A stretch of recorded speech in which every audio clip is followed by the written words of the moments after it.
अक्टूबर 2025 में भारतीय टीम को ऑस्ट्रेलिया का दौरा करना है वनडे और टी20 मैचों के लिए। और फोकस तो वैसे टी20 पर होगा क्योंकि उसके 4 महीने बाद टी20 वर्ल्ड कप है। लेकिन 2 खिलाड़ी जो भारत को पिछले साल टी20 चैंपियन बना चुके हैं, उन पर खास नजरें होंगी। लेकिन इस बार टी20 के लिए नहीं बल्कि वनडे के लिए। जी हाँ, बात हो रही है रोहित शर्मा और विराट कोहली की, जिनके लिए कहा जा रहा है कि विजय हजारे ट्रॉफी न खेलने की सूरत में ये सीरीज उनके लिए आखिरी व्हाइट बॉल सीरीज साबित हो सकती है। अब ये तो रही खबरों के एक हिस्से की बात। दूसरा हिस्सा कहता है कि इन दोनों की जरूरत 2027 के वनडे वर्ल्ड कप में है। तो ऐसे में अगर इनको विजय हजारे ट्रॉफी में खेलना भी पड़ जाए तो क्या नुकसान है। अब बात यहाँ स्टैट्स की भी है। वो ऐसे कि सपोर्टर्स का मानना है कितने बड़े खिलाड़ी क्यों एक लोकल टूर्नामेंट खेलने जाएंगे, उनको क्या प्रूव करना बाकी रह गया है। कहीं ऐसा तो नहीं कि जैसे रणजी ट्रॉफी खेलने के बाद दोनों रिटायर हो गए, वैसे ही कहीं विजय हजारे में भी फ्लॉप हुए तो वनडे से भी।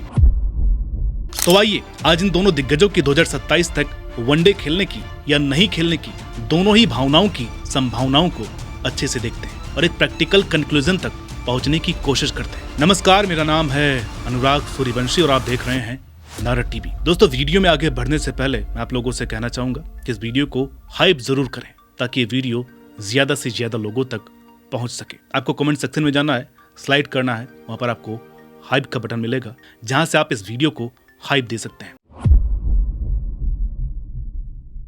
अब ये सुनने में ही रोंगटे खड़े हो जाते हैं कि सिर्फ 8 महीने पहले मार्च 2025 में रोहित शर्मा और विराट कोहली ने दुबई में इतिहास बना दिया था। दोनों ने मिलकर इंडिया को अनडिफीटेड रहते हुए चैंपियंस ट्रॉफी जितवाई। फाइनल में रोहित ने 76 रन की मैच जिताने वाली पारी खेली और बने player of the match. Virat पूरे टूर्नामेंट में भारत के दूसरे सबसे बड़े रन स्कोरर रहे 218 रन के साथ। और क्या अब वो खेलना छोड़ना चाहते हैं? इस सवाल के जवाब की तलाश बाद में करते हैं, लेकिन एक शर्त ने सबको बेचैन कर दिया है। खबर है कि बीसीसीआई ने एक शर्त रख दी है, अगर रोहित और विराट 2027 वर्ल्ड कप खेलना चाहते हैं तो उन्हें घरेलू टूर्नामेंट्स जैसे विजय हजारे ट्रॉफी में खेलना पड़ेगा। यही एक शर्त उनकी ओडीआई से रिटायरमेंट की वजह बन सकती है। चलिए इन दोनों खिलाड़ियों के इर्द गिर्द अलग अलग पहलुओं से गुजरते हैं और देखते हैं क्या 2027 तक ये खेल सकेंगे या नहीं। तो सबसे पहले बात करते हैं एज मिथ की, मतलब वो जो सबको दिखता है पर असली कहानी कुछ और है। 2027 तक विराट कोहली 38 साल के होंगे और रोहित करीब 40 को छू लेंगे। आलोचकों का कहना है कि ये उम्र खेल की नहीं होती, लेकिन जो बात वो नहीं बताते वो असली सच्चाई है। रोहित शर्मा की वनडे कप्तानी का रिकॉर्ड कमाल से भी ऊपर है। उन्होंने इंडिया को 56 मैचों में लीड किया है और जीते 75%। वहीं बैटिंग में उन्होंने टीम को एग्रेसिव स्टार्ट देने वाला रोल प्ले किया है। अगर ताजा फॉर्म की बात करें तो 2025 चैंपियंस ट्रॉफी में रोहित ने 5 मैचों में 180 रन ठोके। विराट उन्होंने पूरे टूर्नामेंट में 218 रन बनाए, जिसमें पाकिस्तान के खिलाफ नाबाद 100 रन भी शामिल है। ये खिलाड़ी किसी भी तरह से डिक्लाइन में नहीं है। ये तो अपने टैक्टिकल पीक पर खड़े। एक्सपीरियंस फैक्टर जो किसी भी कीमत पर खरीदा नहीं जा सकता। पूर्व कप्तान सौरव गांगुली ने बिल्कुल सही कहा था। सबको ये समझना होगा कि जैसे हर किसी के लिए होता है, एक दिन खेल उनसे चला जाएगा और वो खेल से चले जाएंगे। लेकिन गांगुली खुद जानते हैं कि दबाव वाली सिचुएशंस में अनुभव की जगह कोई नहीं ले सकता। अब जरा रोहित का आईसीसी नॉकआउट रिकॉर्ड पर नजर डालते हैं। पाकिस्तान के खिलाफ 2007 टी20 वर्ल्ड कप फाइनल में नाबाद 30 run, 2015 ODI world cup quarter final में बांग्लादेश के खिलाफ 137 रन और 2025 चैंपियंस ट्रॉफी फाइनल में न्यूजीलैंड के खिलाफ कप्तानी वाली 76 रन की पारी। ये सिर्फ टैलेंट नहीं है, यह है मसल मेमोरी जो सालों नहीं दशकों की मेहनत से बनती है। फिर वही एक सवाल उठता है कि लेकिन यंगस्टर्स का क्या होगा? हाँ, इंडिया के पास कमाल के टैलेंट है। यशस्वी जायसवाल, साई सुदर्शन, ऋषभ पंत सब जबरदस्त खिलाड़ी हैं। पूर्व सेलेक्टर देवांग गांधी ने चेतावनी दी थी, अगर मान लीजिए एक साल में हम ऐसी सिचुएशन में आ जाएं जहां इनमें से कोई परफॉर्म न कर रहा हो और हमें रिप्लेसमेंट चाहिए, तो टीम मैनेजमेंट के पास खिलाड़ी को उस रोल के लिए तैयार करने का टाइम होगा ही नहीं, क्योंकि हिस्ट्री भरी पड़ी है नेक्स्ट बिग थिंग्स जो कभी पूरे नहीं हो पाए। याद है अंबाती रायडू, जोहानन, डोडा गणेश।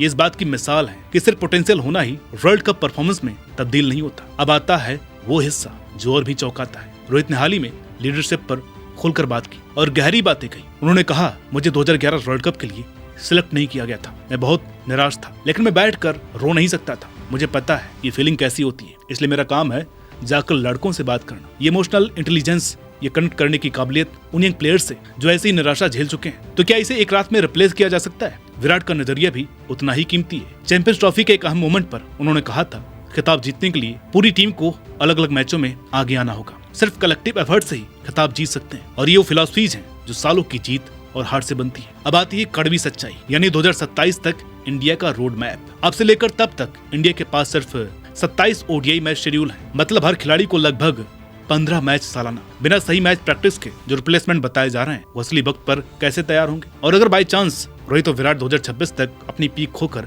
2026 के एंड में रिटायर हो जाएं, तो फिर से वहीं से दिक्कतें सामने आनी है। इंग्लैंड दौरे से पहले जस्ट विराट और रोहित के रिटायरमेंट के बाद आई थी। यहाँ पर बीसीसीआई का रोल भी मायने रखेगा, क्योंकि आखिरी फैसला उन्हीं का होना है। और इसी बीसीसीआई ने इंडिया की चैंपियंस ट्रॉफी जीत की तारीफ करते हुए कहा था कि ये उनकी कंसिस्टेंसी, स्ट्रेटेजिक एग्जीक्यूशन और ग्लोबल स्टेज पर सक्सीड करने की भूख का असली रिफ्लेक्शन है। इंडिया पूरे टूर्नामेंट में अनडिफीटेड रहा। फाइनल में जब न्यूजीलैंड ने 251 रन बनाए तो मैच इंडिया ने जीता, सिर्फ टैलेंट से नहीं बल्कि रोहित की कैलकुलेटेड एग्रेशन और पूरी टीम के कलेक्टिव एक्सपीरियंस से। नतीजा हुआ 4 विकेट से शानदार जीत, यानी विराट और रोहित ने टीम को ही मजबूती दी थी। उसके 2027 वर्ल्ड कप में और भी ज्यादा जरूरत होगी, भले ही वो आखिरी बार हो। सोचिए कि 2027 वर्ल्ड कप का सेमीफाइनल है, इंडिया मुश्किल टारगेट का पीछा कर रहा है, प्रेशर बहुत ज्यादा है, इनएक्सपीरियंस बैटिंग ऑर्डर बिखर जाता है और इंडिया एक बार फिर से वर्ल्ड कप की ट्रॉफी उठाए बिना बाहर हो जाती है। अब सोचिए दूसरी तस्वीर, वही सिचुएशन, लेकिन इस बार विराट और रोहित मौजूद हैं। दोनों बैटल हार्डेंड वेटरन्स हैं, जिनके पास वो ठहराव है, कामनेस है,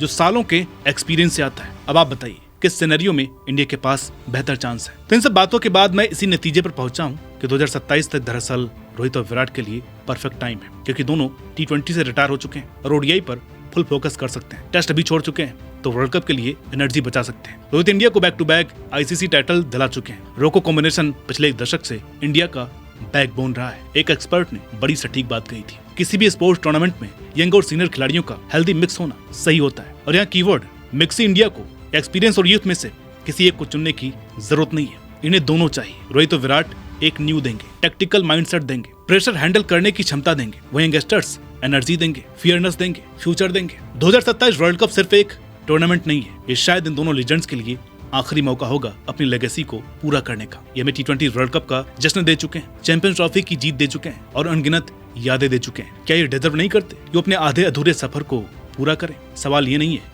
कि 2027 के लिए वो ज्यादा बूढ़े हो जाएंगे, असली सवाल ये है कि क्या इंडिया अफोर्ड कर सकता है इनके बिना जाना, एक ऐसे फॉर्मेट में जहाँ एक्सपीरियंस अक्सर रॉ टैलेंट पर भारी पड़ता है, जहाँ प्रेशर सिचुएशन में कूल दिमाग और काम हार्ट चाहिए, जहाँ लीडरशिप स्किल जितनी मायने रखती है उतनी ही बैटिंग। क्या हम अनटेस्टेड अल्टरनेटिव्स के साथ गैम्बल करना चाहेंगे? जवाब उनकी एज में नहीं है बल्कि उनके ब्रिलियंस में है। और अगर 2025 चैंपियंस ट्रॉफी ने हमें कुछ सिखाया है तो वो ये है कि उनका दिल अब भी इंडिया के लिए धड़कता है, इनकी भूख अब भी बाकी है और उनके पास अब भी वो जादू बचा हुआ है। तो आपका क्या कहना है? क्या रोहित और विराट को 2027 वर्ल्ड कप के लिए क्या इनको रोका जाना चाहिए? कमेंट करके जरूर बताइएगा।